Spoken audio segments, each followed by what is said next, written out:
کتاب کو لے کے چلنا ہے اور آگے. تو میں مایوس نہیں ہوں، بلکہ میں یہ کہتا ہوں کہ مجھے اس نے بہت کچھ سکھایا کہ آپ صرف کتاب لکھ دینا بڑی بات نہیں ہے، بلکہ اس کو لوگوں کے آگے لے جانا آج کل زیادہ مسئلہ ہو گیا کہ ہم کیسے لوگوں کے آگے اپنے کام کو پیش کریں اور رکھیں تاکہ لوگ زیادہ سے زیادہ لوگوں تک پہنچ سکے. تو ٹھیک ہے، اچھا رہا ہے. سرکاری افسر ہونے کے ناطے آپ کو اپنی کتابوں کے فروغ میں مدد ملی ہے؟ دیکھیں، اس کے اندر یہ کہنا چاہیے کہ سرکاری افسر لوگ ضرور واہواہی ملتی ہے آپ کو، آپ جب سرکاری افسر ہوتے ہیں، لیکن سرکاری افسر کا مسئلہ یہ ہوتا ہے کہ جب تک وہ اس سیٹ پر بیٹھا ہے تو واہواہی ملتی رہے گی. اس کے بعد جیسے ہی وہ وہاں سے ہٹے گا، جیسے مثال کے طور پہ میں 4 تحصیلوں میں اسسٹنٹ کمشنر رہا ہوں. اب میں جب تک وہاں رہا ہوں اس وقت تک تو میری بڑی واہواہی تھی، بلے بلے تھی کہ افسر صاحب ہیں، افسر صاحب ہیں. لیکن ان کی جو واہواہی ہے یا کتاب کا فروغ ہے وہ اس کو سمجھ نہیں سکتے. ادب کو سمجھنے کے لیے آپ کو اپنے اندر گہرائی چاہیے. ہو سکتا ہے کہ بعض سرکاری افسر کتابیں اپنی زیادہ فروخت کر لیتے ہوں، لیکن وہ کتابیں ایک شیلف کے اندر پڑی رہتی ہیں. میں نے کبھی بھی اپنے سرکاری پوزیشن کو اپنی کتاب کی فروغ کے لیے استعمال نہیں کیا، بلکہ میں نے ہمیشہ اس چیز کی کوشش کی کہ عام قارئین تک یہ پہنچے اور جہاں تک بھی ہو وہ اس کو سمجھ سکیں. آج کل لوگوں میں ادب کا اور مزاح نگاری کا رجحان کم کیوں ہو گیا ہے؟ دیکھیں، ادب کا رجحان کم ہو جانا یہ ایسا نہیں ہے. ادب کا رجحان شروع سے ہی کم تھا. اب مجھے یہ دیکھیں کہ ادب پڑھنے والے کتنے لوگ موجود تھے. آج صرف وہ یہ ہے کہ انٹرنیٹ کے ہونے کی وجہ سے ہمیں یہ بات واضح ہو کے سامنے آ گئی ہمارے کہ واقعی ادب سے لوگوں کا رجحان کم ہو گیا، کیونکہ ہر بندہ اب آپ کے سامنے، آپ اس کو دیکھ سکتے ہیں، آپ اس کے مائنڈ کو پڑھ سکتے ہیں ایک قسم میں. پہلے ایسا نہیں تھا، لوگ اور طریقے سے رہتے تھے تو پتہ نہیں چلتا تھا کہ کون ادب پڑھ رہا ہے یا نہیں پڑھ رہا. لیکن کتاب کی رسائی شروع سے بھی کم تھی اور اب بھی کم ہے. ادب بہت کم لوگوں کو سمجھ آتا ہے اور بہت کم لوگ اس کو یعنی پڑھ کے سمجھ پاتے ہیں. تو یہ کہنا کہ ادب کا رجحان کم ہو گیا، یہ ایسا نہیں ہے. ادب ویسے ہی چل رہا ہے جیسے پہلے تھا، رجحان شروع میں ہی کم تھا. اور جہاں تک مزاح نگاری کی بات ہے، مزاح اتنا پیچیدہ رستہ ہے کہ ہر بندہ اس رستے پر نہیں چل سکتا، اور جب وہ اس رستے پہ نہیں چل سکتا تو وہ اس پہ لکھا بھی کم جاتا. آپ دیکھ لیں، آپ گن سکتے ہیں کہ کتنے ہمارے اردو ادب میں کتنے مزاح نگار ہیں. آپ ان کے نام گن لیں، 4 5 6 آپ کو نام یاد ہوں گے. اس کی وجہ ہی یہی ہے کہ اس کو بہت کم اس میں کام کیا گیا. مزاح میں کس سے انسپائر ہیں اور مزاح کا مستقبل کیا دیکھتے ہیں؟ میں تو ہر چیز میں I am a very positive person. میں تو ہر چیز کو مثبت انداز میں دیکھتا ہوں، اور میں مزاح کی بھی جو مستقبل ہے اس کو تاریک نہیں دیکھتا. میرا خیال ہے لکھنے والے آ رہے ہیں اور لکھتے رہیں گے. جہاں تک میری تعلق ہے کہ مجھے کس نے میرے پہ اثر انداز ہوئے مزاح لکھنے میں، تو سب سے پہلے بچپن سے ہم پطرس کے مضامین پڑھتے آئے ہیں. تو سب سے پہلا جو اثر میرے پر آیا وہ پطرس کا آیا، کیونکہ پطرس نے مزاح کو ایک چھوٹی سی کتاب سے عروج پر پہنچا دیا. اس کے بعد جس نے میرے پہ اثر انداز ہوئے جو میرے پر، وہ تھے مشتاق احمد یوسفی. مشتاق یوسفی کی تمام کتابیں میں نے پڑھی ہیں، اور ایک دفعہ نہیں کئی بار پڑھی ہیں. اور اب بھی جب بھی میرا دل کرتا ہے، یعنی دل میرا اداس ہوتا ہے اور یا کوئی چیز میں نے سیکھنی ہوتی ہے، تو میں مشتاق احمد یوسفی کی کوئی کتاب کھول لیتا ہوں اور اس سے میں اپنی جو ہے رہنمائی حاصل کرتا ہوں. اس کے علاوہ آج کل لکھنے والوں میں جیسے عطاء الحق قاسمی صاحب ہیں، ان کی میں نے کتابیں پڑھی ہیں عطائیہ کے نام سے، اور ساتھ ہمارے دوست بھی ہیں گل نخیز اختر، ان کے میں کالم پڑھتا رہتا ہوں. تو یہ سارے لوگ، کیونکہ آپ ان کا میرے پہ اثر ہے، اور جب بھی آپ کسی ماحول میں رہتے ہیں تو آپ ارد گرد سے اثر ضرور لیتے ہیں، اور وہ اثر آپ کو آپ کی تحریروں میں بھی، آپ کی شخصیت میں بھی نظر آتا ہے. کیا مزاح نگاری کے لیے ذاتی زندگی میں شرارتی ہونا ضروری ہے سر؟ دیکھیں، مزاح نگاری جیسے انور مسعود کو اگر آپ نے سنا ہو تو انور مسعود صاحب یہ کہتے ہیں کہ مزاح اور مزاج ان دونوں کا بہت قریبی تعلق ہے. سر کیا تعلق ہے ان کا؟ ان کا یہ ہے کہ مزاح اسی شخص کے اندر یا اسی انسان میں سے پھوٹتا ہے جو اس کے مزاج ہی ایسا ہوتا ہے. تو میں یہ سمجھتا ہوں کہ میں بھی, میرا مزاج شاید ایسا ہے کہ میں ہنستا مسکراتا رہتا ہوں, اور جتنی بھی مشکل سے مشکل کوئی وقت میرے پر آئے تو میں ہنس کے کھیل کے اس کو ٹال دیتا ہوں. اور میں سمجھتا ہوں کہ میں نے اپنے اندر کا جو بچہ ہے اس کو زندہ رکھا ہوا ہے. جب تک آپ اس کو زندہ نہیں رکھتے, آپ اس کو, تو وہ آپ کی زندگی کو آپ انجوائے نہیں کر سکتے, زندگی کو آپ سمجھ نہیں سکتے. تو اس بچے کو آپ کا زندہ رکھنا ہے, اور میرا بچہ جو ہے وہ اندر توانا اور مضبوط ہے, جس کی وجہ سے میری یہ ساری چیزیں میرے میں سے پھوٹتی ہیں اور میں یہ لکھ پاتا ہوں.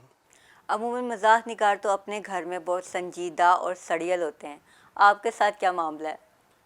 میرا خیال ہے کہ ایسا نہیں ہے, یہ ہوتا ہوگا, لیکن میں اٹ ویریز. میں گھر میں ویسے یہ بات ضرور ہے کہ میں زیادہ تر اپنے کام کرتا رہتا ہوں, میں تنہائی میں بیٹھا رہتا ہوں. لیکن جب بھی میں کسی سے بھی کلام کرتا ہوں, اپنے بچوں سے, اپنی مسز سے, اپنی والدہ سے, تو میں ان سے بھی مذاق کرتا ہوں. سر ان کیسا کو مذاق کرتے ہیں, گھر میں کیسا مذاق کرتے نہیں, ہیں؟ جیسے آپ کسی کو کی چیڑ بنا لینا, اچھا. کسی کو چھیڑنا, کہ کسی نے پوچھا کہ میں اب میری بیوی نے آ کے اگر مثال کے طور پہ پوچھ لیا میں کیسی لگ رہی ہوں, یعنی کہ آپ بالکل چڑیل لگ رہی ہو, اب میں نے اچھا. کہہ دینا. اب میں کہوں گا جب چڑیل لگ رہی ہو تو اس پہ تو وہ ان کو, لیکن ان کو پتہ چل جائے گا میرے جو, دیکھیں مزاح لکھنے کے لیے یا کہنے کے لیے اگر آپ بیٹھے ہیں, اگر آپ عام طور پہ کسی کو چڑیل کہیں گے نا, وہ آپ سے ناراض ہو جائے گی, بیشک وہ آپ کی مسز ہی کیوں نہ ہو, بیوی کیوں نہ ہو. لیکن آپ کے جب چہرے کے ایکسپریشن ایسے ہوں گے, اسے پتہ چل جائے گا یہ مذاق میں بات کر رہا ہے, تو پھر اس میں اس کو وہ سمجھ جائیں گے, اور پھر ساتھ رہتے رہتے آپ ایک دوسرے کی شرارتیں سمجھنے لگ جاتے ہیں, عادت سمجھ جاتے ہیں. عادتیں سمجھ لیتے ہیں, تو وہ پتہ چل جاتا ہے. سر آپ جب مسز کے ساتھ مذاق کرتے ہیں تو وہ آپ کو کیا رسپانس دیتی ہیں؟ مختلف ہوتا ہے, کبھی وہ ہنس کے سمجھ جاتی ہیں کہ واقعی مذاق کریں, اور کبھی کبھی تنگ بھی ہو جاتی ہیں, اور وہ یہ کہتی ہیں کہ تم ہر وقت جو ہے نا نان سیریس ایٹیٹیوڈ میں رہتے ہو, تمہارا جو ہے نا مذاق ہی کرتے رہتے ہو, کبھی سیریس بھی ہو جایا کرو. سر جیسے آپ اپنے والد سے انسپائر ہو کے مزاح نگاری میں ہے, تو آپ اپنے بچوں میں دیکھتے ہیں کہ کسی میں یہ انٹرسٹ ڈیولپ ہوا ہے؟ ابھی تو بچے اتنے بڑے نہیں ہیں, بیٹا میرا بڑا ہے, ابھی او لیول یعنی اس نے شروع کیا, ابھی تو وہ چڑ جاتا ہے اگر اس سے زیادہ اس کو وہ کرے. ہی از ویری ڈیم سیریس مین, وہ بہت سیریس ہے, سنجیدہ. آج کل کے بچے ویسے بھی آپ کو پتہ ہے ایک تھوڑا سا فاصلہ رکھتے ہیں, ان کا اتنے جلدی آپ جان نہیں پاتے, کیونکہ ڈیوائسز اتنی زیادہ آ گئی ہیں, آپ بھی مصروف ہوتے ہیں, تو آپ ان کو اتنا ٹائم نہیں دے پاتے. لیکن کچھ کہہ نہیں سکتے, کیونکہ میں اگر دیکھوں کہ میں اپنے بچپن میں بھی اتنا کوئی ایسا نہیں لگتا تھا کہ میں مزاح لکھ پاؤں گا, یعنی کہ میں بھی سنجیدہ رہتا تھا بچپن میں, یعنی کہ شرارتیں تو جیسے بچے کرتے ہیں ویسے کرتا تھا, لیکن کوئی کیا ایسا جملے جیسے اب میرے سے ہوتے ہیں یا میں کہہ جاتا ہوں یا لکھ جاتا ہوں, کیا پہلے میں ایسا نہیں تھا. لیکن یہ بعد میں جیسے جیسے وقت گزرا تو خود بخود یہ ایک چیز جو ہے میرے اندر آ گئی, حالانکہ اس کی جو بنیادیں تھیں وہ میرے بچپن میں تھی. سر مستقبل میں آپ ادب میں اور کیا لکھنا چاہتے ہیں؟ ایک تو یہی ہے کہ مزاح نگاری کا کوئی بھی آپ جتنا بھی لکھ لیں, جتنا بھی اس کو اچھا کر لیں, مزید اچھے کی گنجائش ہوتی ہے. تو سب سے پہلے تو یہ ہے کہ اپنے طنز و مزاح کو میں نے مزید اور پالش کرنا ہے, اس میں اور نکھار لانا ہے, اس کے اندر مزید کام کرنا ہے, اور اس کو آگے سے آگے لے کے جانا ہے. دوسرا یہ ہے کہ کبھی کبھی شاعری بھی تھوڑی بہت کر لیتا ہوں اس کو, لیکن لوگ منع کرتے ہیں کہ شاعری نہ کرو, لیکن کبھی کبھی ویسے شغل میں وہ بھی کر لیتا ہوں. تو زیادہ میرا جو ارادہ ہے مستقبل کے حوالے سے وہ یہی ہے کہ طنز و مزاح میں مزید لکھا جائے, اور اس میں مزید کام کرنے کی گنجائش بھی ہے, اور موقع بھی ہے, جگہ بھی ہے. سر بہت اچھا لگا آپ سے بات کر کے. اپنی تازہ ترین کتاب منموجی سے ہمارے ناظرین کو آپ کو سنائیے پلیز. آپ کے لیے میں نے ایک سلیکٹ کیا ہے کہ جام ساکی کا عہد جوانی. جام ساکی اپنے بچپن میں شرمیلے بچے تھے, ان کے گال اندر کی طرف چپکے ہوئے, رنگ سانولا اور سر جسم کی مناسبت سے بڑا تھا. وہ شکل سے ہی نہیں بلکہ عقل سے بھی پیدل تھے. یہی وجہ تھی کہ کمرہ جماعت میں آخری کرسی پر برا جمان وہ سارا دن اونگتے رہتے تھے, اور استاد سے مار کھانا اور ہم جماعتوں کے مذاق کا نشانہ بننا معمول تھا۔ لیکن جیسے ہی جام صاحب نے جوانی کی دہلیز پر قدم رکھا تو ان کی کایا پلٹ گئی۔ وہ کہتے ہیں نا، جب گدھے پر بھی جوانی آتی ہے وہ بھی خوبصورت ہو جاتا ہے۔ کمال ہے۔ وہ تو پھر بھی انسان تھے۔ جام ساکی پر جوانی کا جادو خوب سر چڑھ کر بول رہا تھا۔ مزید اپنی جوانی کو مضبوط کرنے کے لیے انہوں نے پیسے بھر کر مزدوری کرنا بھی شروع کر دی تھی، جس سے ان کے پچکے ہوئے گال بھر آئے تھے اور ان پر لالی نمایاں ہونے لگی تھی۔ رنگ سانولے سے قدرے گورا ہو گیا تھا۔ معلوم نہیں عورتوں کی طرح ہر رات کو کریم لگایا کرتے تھے یا کیا کہ رنگ صاف ہو گیا تھا۔ جوانی نے جام ساکی کو مست ہاتھی بنا دیا تھا۔ جو بھی سامنے آتا اس کو پچھاڑتے ہوئے گزر جاتے۔ جن ہم جماعتوں نے آپ کا مذاق اڑایا تھا اب ان کی روز پٹائی ہوتی تھی۔ استاذہ کرام بھی اب جام صاحب کی عزت کرنے لگے تھے۔ جام صاحب اپنی مرضی سے کمرہ جماعت میں آتے اور اپنی مرضی سے کمرہ جماعت چھوڑتے۔ انہوں نے کبھی اجازت لینا ضروری نہیں سمجھا۔ لوگ کہتے ہوئے دکھائی دیتے، جوانی تو سب پر آتی ہے، اس پر کوئی خاص قسم کی جوانی آئی ہے۔ کچھ کہتے کہ ان پر خوبصورت چڑیل کا سایہ ہے، جس کی وجہ سے ان میں اتنی طاقت آ گئی ہے۔ جام صاحب سکول کے بعد اب اکثر گرلز سکول کے سامنے پائے جاتے تھے۔ انہوں نے اپنی جوں والی گھنی زلفیں کافی بڑھا لی تھی۔ اکثر ان کے بال ان کے ماتھے پر پائے جاتے تھے اور منہ سے پھونک مار کر ان کو اڑایا کرتے تھے۔ جام ساکی کی آنکھوں میں ایسی چمک تھی کہ لڑکیاں ان کے جال میں پھنسنے کے لیے دوڑی چلی آتی تھی۔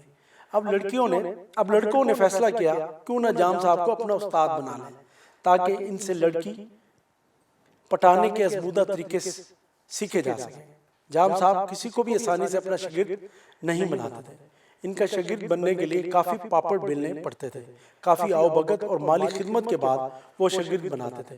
فرماتے کہ اللہ نے ان کو ایسا ہنر دیا ہے جو کسی اور میں کہاں، اس لیے تو وہ ایک وقت میں 2 سے زائد شاگرد رکھنے کے خلاف تھے۔ کہتے تھے اس طرح وہ استاد کے فرائض احسن طریقے سے سر انجام نہیں دے پاتے۔ شاگرد کی تربیت کا آغاز اس طرح ہوتا کہ وہ آپ کو کہ ہمراہ گرلز سکول یا کالج جاتا اور پہلا سبق یہ تھا کہ شاگرد ان پر نظر رکھیں وہ کیسے لڑکیوں سے بات چیت کا آغاز کرتے ہیں۔ جام صاحب مرغے کی طرح مرغی یعنی لڑکی کے گرد چکر لگاتے ہیں اور اونچی اونچی آواز میں نئے انڈین گانے گاتے ہیں تاکہ لڑکیوں کی توجہ حاصل کر سکیں۔ اکثر وہ کامیاب رہتے اور لڑکی ان کے دام میں چلی آتی، مگر اکثر ان کے شاگرد اپنے استاد کے نقش قدم پر چلنے میں ناکام رہتے اور کئی دفعہ ان کی پٹائی لگتی۔ ایک مرتبہ لڑکے کے بھائیوں سے اور دوسری جام صاحب سے، کیونکہ جام صاحب کا قول تھا شاگرد کو استاد سے 2 قدم آگے ہونا چاہیے، جبکہ یہ تو استاد کی برابری کرنے کے بھی قابل نہیں، اور جام صاحب شاگرد کو فوراً شاگردی سے فارغ کر دیتے۔ عہد جوانی جام صاحب کا رنگین تتلیوں کے گرد بھنورا بن کر گزر گیا اور آخر میں مکڑی کے جال میں جا کر پھنس گئے۔ ایسے پھنسے کہ اب تک اس میں سے نکلنے کی کوشش کر رہے ہیں مگر کامیاب نہیں ہو سکے۔ بہت خوب، بہت اچھا لگا سر آپ کو سن کے۔ جی ناظرین، آپ نے محمد کلیم کی ہنستی مسکراتی گفتگو سنی۔ اسی کے ساتھ اپنی میزبان زہرا احسان کو دیجیے اجازت۔ اللہ نگہبان۔